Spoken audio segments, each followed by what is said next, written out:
مفتی طارق مسعود کے بیانات کے لیے مفتی صاحب کے آفیشیل چینل مفتی طارق مسعود سپیچز کو سبسکرائب کریں۔ اب عیسائی جو رہنما ہیں ان کا کام کیا رہ گیا ہے؟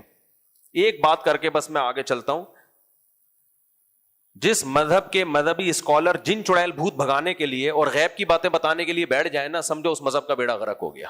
اب اس کے پاس کچھ بچا ہے ہی نہیں۔ جیسے ہمارے ہاں روحانی لوگ ہوتے ہیں، جن آ گیا، چڑیل آ گئی، فلانے نے جادو کر دیا، روحانی عاملوں کا یہ کام رہ گیا ہے۔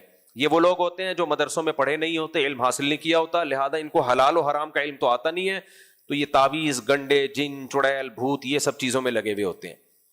مذہب کا کام کیا ہوتا ہے؟ مذہب کا کام یہ بتانا ہوتا ہے یہ کام خدا کی نظر میں برا ہے اور یہ کام خدا کی نظر میں اچھا ہے۔ ہر اسٹیٹ کا ایک لا ہوتا ہے کہ نہیں ہوتا؟ ہوتا ہے کہ نہیں ہوتا؟ تو ایسے ہی آسمانی مذہب کا بھی ایک لا ہوتا ہے، اسٹیٹ کا الگ ہوتا ہے، آسمانی مذاہب کا الگ۔ تو اللہ ہم سے مطالبہ کرتے ہیں کہ جو آسمانی مذاہب کا لا ہے، اسٹیٹ کا بھی وہی لا ہونا چاہیے، یہ زمین پہ نافذ ہونے کے لیے آیا ہے۔ مسلمانوں کے پاس تو پورا ایک لا ہے، تبھی ہم حکومت سے مطالبہ کرتے ہیں بھائی اسلامی نظام لے کر آؤ۔ بہت حد تک بہت سی چیزیں اسلامی ہیں بھی، جو غیر اسلامی ہیں ان کو ختم کرو۔ سعودی عرب میں بہت زیادہ اسلامی چیزیں ہیں، کچھ غیر اسلامی ہیں، بھائی ان کو بھی ختم کرو، پوری اسلامی لے کر آؤ، یہی سب چلتا ہے نا۔ لیکن عیسائیت کے پاس کوئی نظام ہی نہیں ہے جس کا وہ دعویٰ کریں کہ یہ عیسائی نظام ہے، اس کو نافذ کرو، ہے ہی نہیں۔ اس کی سب سے بڑی دلیل یہ ہے کہ مفتی کا لفظ آپ کو مسلم اسکالرز میں ملے گا، ہندوؤں میں، سکھوں میں، یہودیوں میں اور عیسائیوں میں یہ لفظ نہیں ملے گا۔ ان کے ہاں جائز ناجائز بتانے والے مفتی نہیں ہوتے۔ ایک آسان سی مثال دیتا ہوں کہ آپ نے اگر اللہ نہ کرے طلاق دے دی، آپ مفتی کے پاس آؤ گے کہ یہ ہو گئی ہے کہ نہیں ہو گئی ہے اکارڈنگ ٹو قرآن اور سننا۔ کورٹ سے اگر آپ لے بھی لوگے نا تو پھر بھی مفتیوں سے پوچھتے ہیں کہ بھائی کورٹ نے تو کر دی ہے، کیا شریعت کے مطابق بھی ہے یا نہیں ہے؟ لیکن عیسائی یہ کام نہیں کرتے۔ کیوں؟ ان کے پتہ ہی نہیں کہ شریعت میں ڈیورس کیسے ہوتی ہے اور شریعت میں وراثت کے کیا مسائل ہیں۔ شریعت میں خرید و اسلامک بینکنگ کا نام سنا ہوگا نا آپ نے، عیسائی بینکنگ سنی کبھی آپ نے؟ سنی آپ نے؟ ہر چیز میں اس کا آلٹرنیٹ اسلام کے پاس ہے، ہر چیز میں۔ تبھی لوگ یورپ امریکہ سے ہمیں فون کرتے ہیں، وہ صاحب یہاں کی کورٹ کا یہ قانون ہے، اسلام کیا کہتا ہے اس بارے میں؟ کہتے ہیں نا۔ تو مفتی کسے کہتے ہیں؟ جو اسلامک لا کو پڑھتا ہے۔ آپ مجھے کوئی عیسائیت میں ایسا لا دکھا دو۔ ہمارا لا کہاں سے شروع ہوتا ہے؟ کتاب الوضو سے۔ جو مسلم اسکالرز نے جو قرآن و سنت کو سامنے رکھ کے لا کی کتابیں مرتب کی ہیں، 4 اسکالر گزرے ہیں نا، سب سے مشہور امام ابو حنیفہ، امام مالک، امام شافعی اور امام احمد بن حنبل۔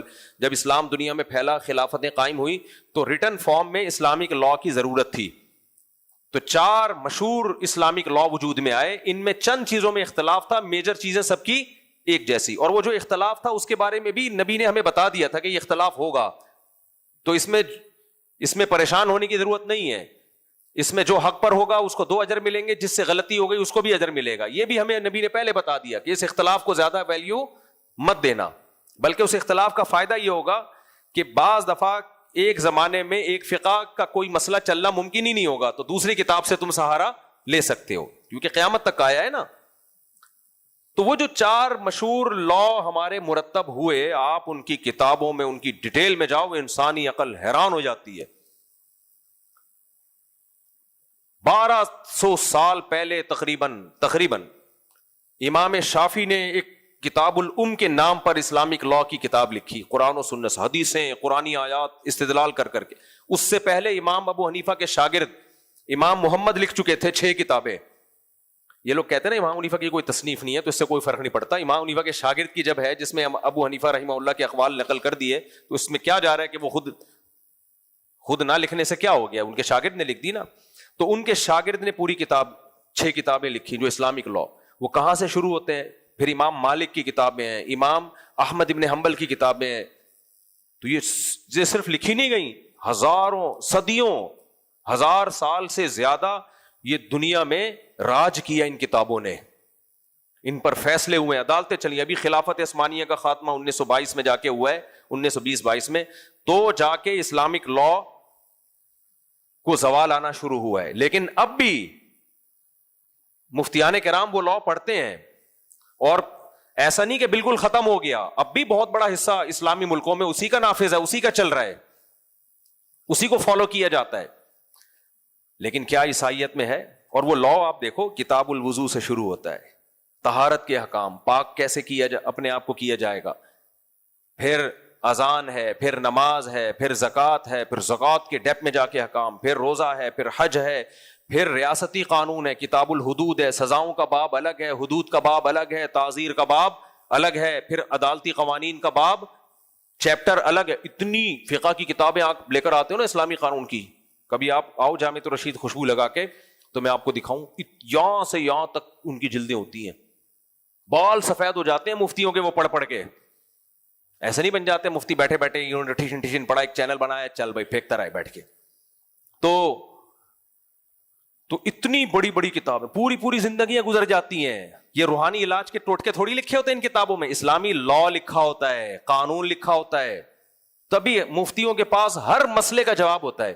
لوگ مجھے کہتے ہیں مفتی صاحب، میں نے جب یہ اپنا چینل بنایا نا آسک مفتی طارق مسعود، یہ 5-6 سال پہلے بنایا تھا، تو جو ایم سی این والے تھے وہ میرے پاس آئے، کہنے لگے اتنے مسائل لوگ آپ سے پوچھیں گے کہ آپ ہر ہفتے 40-40 منٹ کے 2 ایپیسوڈ ریکارڈ کروا دو، اتنی دنیا سے لوگ سوالات پوچھیں گے، اور وہ سوال بھی اسلام سے متعلق کہ یہ جائز ہے یا ناجائز ہے، یہ حلال ہے یا حرام ہے، ایسا کر لیا تو کیا سزا ہے، ایسا کیا تو کیا اس کا کفارہ ہے، وغیرہ وغیرہ، جو پورے اسلامک لا ہوتے ہیں.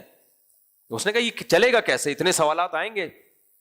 میں نے کہا میرے بھائی اتنے آئیں گے نا کہ اگر میں یہ روزانہ بھی 2-2 گھنٹے ریکارڈ کرواؤں پورے نہیں ہوں گے.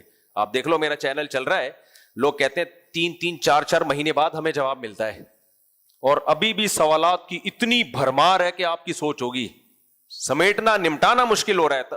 اس لیے ہم ایک دارالفتہ بھی بنا رہے ہیں. اب بڑے بڑے مدارس میں مسائل کا دارالفتہ ہوتا ہے نا، مسائل آتے ہیں، تو ہم نے بھی سوچا بھی پورا ادارہ بنا دوں میں اس کو. تو کیا اس میں جن چڑیل بھول بھگانے کے سوالات ہوتے ہیں، گنجے کے سر پہ بال کیسے آ جائیں. آج مذہبی رہنماؤں کا یہی کام ہے، اس کی بیوی بھاگ گئی وہ کیسے واپس آئے گی، وہ بیمار ہے تو کیسے ٹھیک ہوگا. اس میں ہم کیا کہتے ہیں، یہ ڈاکٹروں کا شعبہ ہے، یہ مفتیوں کا شعبہ نہیں ہے. بیوی بھاگ گئی کیسے آئے گی، یہ ڈاکٹروں کا نہیں، وہ گنجے کے سر پہ بال والا بھاگ گئی کیسے آئے گی، تو کسی کا بھی شعبہ نہیں ہے. تو یہ تو موٹیویشنل اسپیکر آپ کو ہو سکتا ہے کچھ بتا دے. مذہب کا شعبہ کیا ہے، حلال و حرام، جائز ناجائز.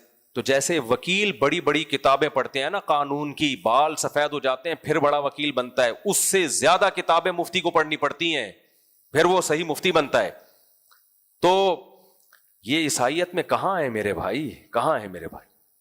میں نے ایک عیسائی پادری سے سوال پوچھا تھا، بتاؤ باپ مر جائے تو اولاد کا کس کا وراثت میں کتنا حصہ ہے، بیوہ کا کتنا حصہ ہے. وہ جواب نہیں دے سکے. انہوں نے مجھے امریکہ لا پیش کرنا شروع کر دیا. میں نے کہا تو امریکہ قانون ہے، انسانوں کا بنایا ہوا، آسمانی قانون کیا ہے، خدائی قانون کیا ہے. تو نہیں ہے. تو اس لیے اللہ نے اسلام کے مقابلے میں بھائی کسی مذہب کو پنپنے ہی نہیں دیا ہے، تاکہ یقین آ جائے کہ محمد صلی اللہ علیہ وسلم ہی اللہ کے پیغمبر ہیں، اور وہ عیسیٰ علیہ الصلوۃ والسلام ہی کی تعلیمات کو انہوں نے زندہ کیا ہے، کوئی نیا مذہب لے کے نہیں آئے. ہاں فروعی چیزوں میں اختلاف ہے، کچھ زمانے کے لحاظ سے کچھ مسائل چینج کیے گئے ہیں. وہ تو حضرت عیسیٰ نے بھی حضرت موسیٰ کی شریعت میں کچھ چیزوں میں تبدیلی کی تھی. وہ تو جب نیا پیغمبر آتا ہے تو پرانے پیغمبر کی تعلیمات میں کچھ چینجنگ ہوتی ہے، بیسک وہی ہے. تبھی نبی صلی اللہ علیہ وسلم کی صحیح بخاری کی حدیث ہے، قرب قیامت میں عیسیٰ علیہ السلام نازل ہوں گے تو کس کی شریعت کو فالو کریں گے، اسلام کو فالو کریں گے. تو اور قرآن کے الفاظ ہیں کہ اس وقت تمام اہل کتاب عیسائی مسلمان ہو جائیں گے. قرآن کی ایک آیت کی تفسیر حضرت ابو ہریرہ سے یہی منقول ہے. تو اس وقت تو آپ مسلمان ہو ہی جاؤ گے، تو بہتر نہیں ہے اب ہو جاؤ، اس وقت تو ہو ہی جاؤ گے سب. جب حضرت عیسیٰ خود آ کے گواہی دیں گے بھائی محمد صلی اللہ علیہ وسلم سچے پیغمبر ہیں اور اسلام برحق ہے، میں بھی اسی کو فالو کر رہا ہوں، تو پھر تو عیسائیوں کے پاس کوئی آپشن ہوگا ہی نہیں. اور یہ چیز بھی عیسائیت میں اور اسلام میں مشترک ہے. عیسائی بھی اس کے قائل ہیں کہ عیسیٰ علیہ السلام آسمانوں پہ زندہ ہے، قرب قیامت میں نازل ہوں گے. اسلام بھی اس کی تصدیق کرتا ہے. فرق کیا ہے کہ عیسائی کہتے ہیں ان کو سولی پہ لٹکایا گیا، اسلام کہتے ہیں نا سولی پہ نہیں لٹکایا گیا ان کو. لیکن اس میں دونوں مشترک ہیں. عیسائی بھی کہتے ہیں حضرت عیسیٰ آسمانوں پہ زندہ قرب قیامت میں نازل ہوں گے، اور مسلمان بھی کہتے ہیں. لیکن اسلام کہتا ہے وہ قرب قیامت میں نازل ہو کر اسلام کو فالو کریں گے. کس کو فالو کریں گے؟ اسلام. تبھی میں لوگوں سے ایک بات کہتا ہوں، حضرت عیسیٰ بھی 4 شادیاں کریں گے. سمجھ رہے ہو؟